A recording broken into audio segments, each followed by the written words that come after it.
Hello mga kakikay ko kung saan na kayo dyan. Oh, na-miss nyo ako, no? For today's vlog, magluluto tayo ng burong asan. Ay, Kapampangan. Yun na, burong isda yung Tagalog. This one, fermented fish in the rice. Oh, come Basta ganun on. lang, basta ganun. So, it gives a famous dish, fermented dish in Kapampangan.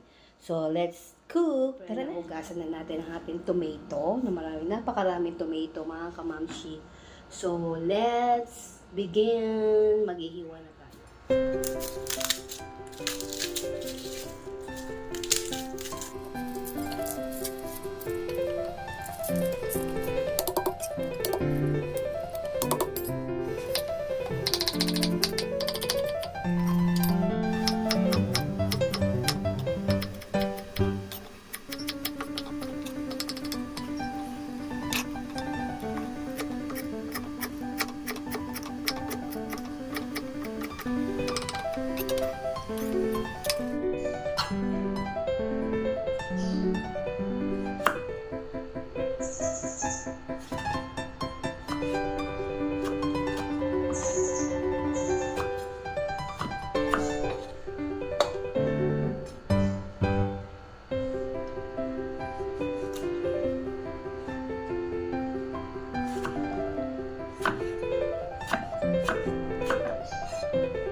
Ayan mga kakikay ko, eto na, nakaprepare ng ating burong asan. Yan, burong isda. Ayan o, nakikita nyo. Bango, gawang kandaba to mga kakikay ko. Gawang kandaba, sarap. Bango. Maasim-asim. Ito tayo, yan.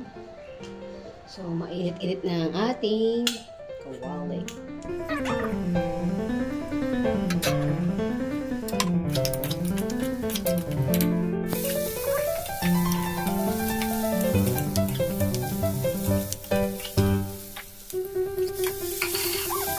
So, yun na ang kakikay ko na ilagay na natin ang buro.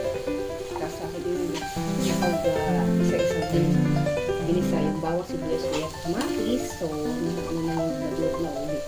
Kailangan pakaanin nyo yung kamatis sa kamatis. Tapos lagyan natin ng tubig.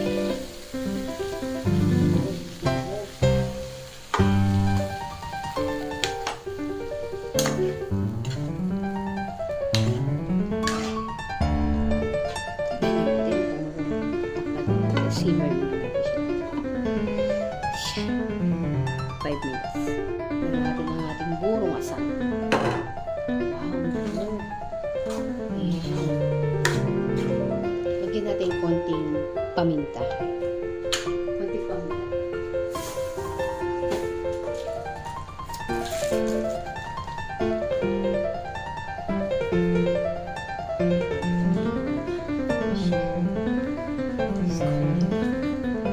Just a pepper.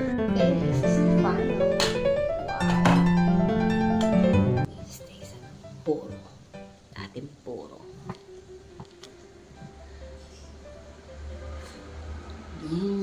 Yaman. Yaman. Sarap, sarap, sarap. Lalo na kung meron kayong ito, nilagang palaya, okra, talong, at meron kayong dahon ng mustasa. Ang aming ulam, adobong sitaw, pritong bangus, galunggong, yung buro, tapos yung nilagang okra sitaw.